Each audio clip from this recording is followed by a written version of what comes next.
So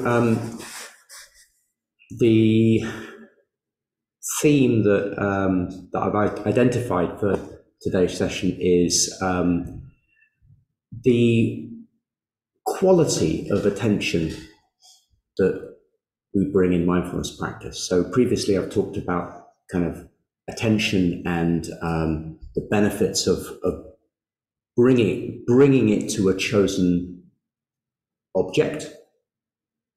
In meditation, it might be the breath. In daily life, it might be noticing what's good in our lives as a way of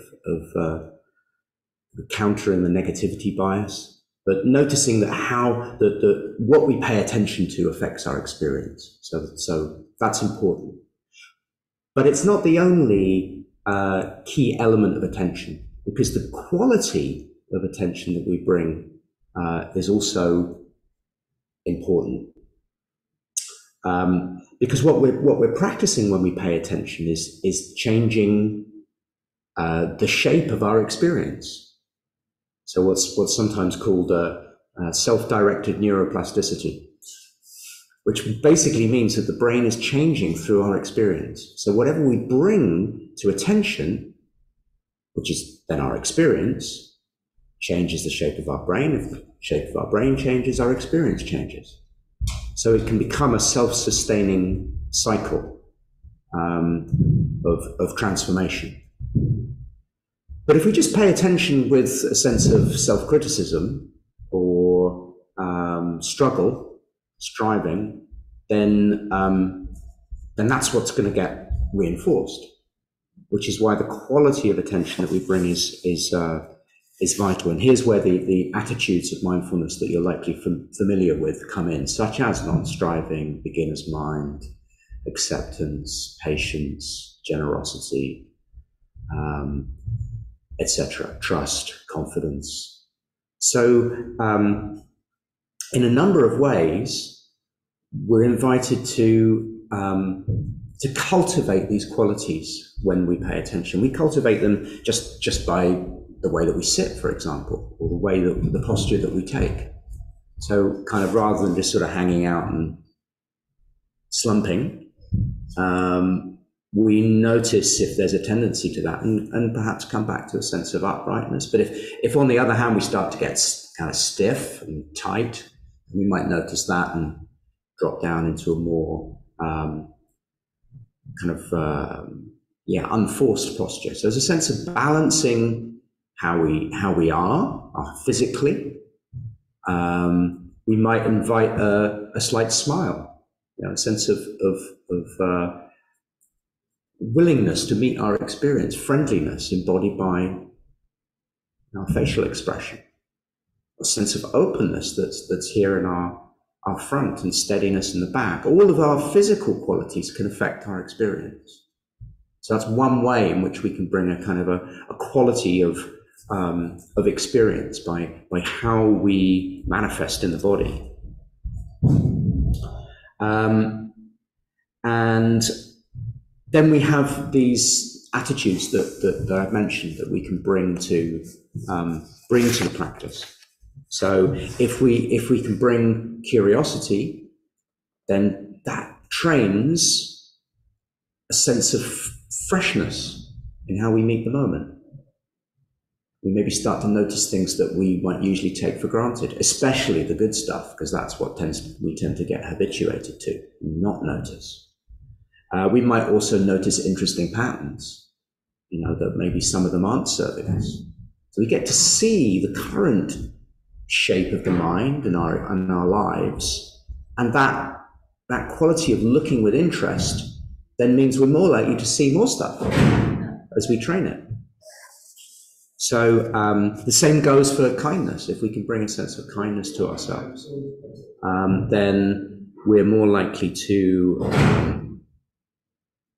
find that quality of kindness in everyday life, to remember it perhaps when we need it. So every moment of practice counts, and the quality of attention that we pay in each moment of practice counts. Non-striving is particularly important because if we are struggling for a goal in our meditation practice, it's actually very difficult to learn at an embodied level because it takes us up into our head. Because striving involves bringing to mind a desired scenario, which actually isn't here. It's just it's here, but it's only here as an idea or an image or some sense of something to reach for which we don't have. That takes us actually out of the body and into kind of conceptual processing. And we can't really learn at an embodied level through conceptual processing. So it would be a bit like trying to swim by reading a book about swimming. It doesn't happen. You might learn the ideas, but you won't end up learning to swim. Or, playing a musical instrument would be another good example. You have to actually learn with the body. So bringing our attention into the body as it is with these qualities is one of the prime ways that we cultivate transformation. But of course, that transformation comes from not trying to get it, because that then takes us back up into the head. Yeah, so it's a little kind of tricky, except it's not, because it's only paradoxical at this kind of conceptual level. Actually, what happens is that if we can bring this quality of attention into our body, so that's the what and the how, what are we paying attention to and how, with kindness, generosity, patience, then change can start to happen by itself. So this is kind of the sort of magical quality of mindfulness, in that it doesn't require us to try. It just requires us to pay attention with these qualities of non-judging is another one, of course. It's kind of like an easy process if we let it be. What's difficult is letting it be easy, because we do have this tendency to kind of struggle. There's a really nice quote which I came across. It's actually quoted in John Teasdale's book, What Happens in Mindfulness, but it's a quote that comes originally from John Kabat-Zinn, and it beautifully describes this process of change happening by not trying to make it happen, but just by creating the conditions through paying attention with these qualities. So he wrote, awareness is the pot which cradles all, he's talking about cooking here, by the way, about making a soup. So awareness is the pot which cradles all the fragments, just as the soup pot holds all the chopped up carrots, peas, onions and the like, and allows them to cook into one whole soup. But this is a magical pot, much like a sorcerer's pot, because it cooks things without having to do anything. So like, you don't even have to turn the hob on. Awareness itself does the cooking, as long as it's sustained. You just let the fragments stir while you hold them in awareness. Whatever comes up in mind and body goes into the pot, becomes part of the soup. That's a really nice way of describing it. Yeah, you just kind of we let ourselves cook, and trust that awareness is awareness supplies the cooking process. We just have to kind of be the pot, wait, because awareness is here if we are willing to connect to it and stay with it. So,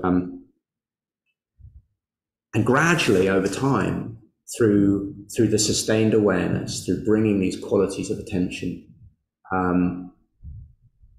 transformation can begin to happen. But it requires, no transformation happens until we're willing to bring these qualities of acceptance and patience. So mindfulness without kindness isn't mindfulness. It might be paying attention, but it won't lead to the same possibilities.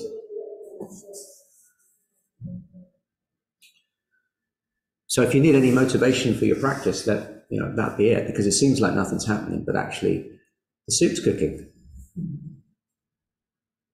And many of us find this over time, like it's not unusual to hear when, people have taken a mindfulness course, or things have really changed, but I'm not quite sure how.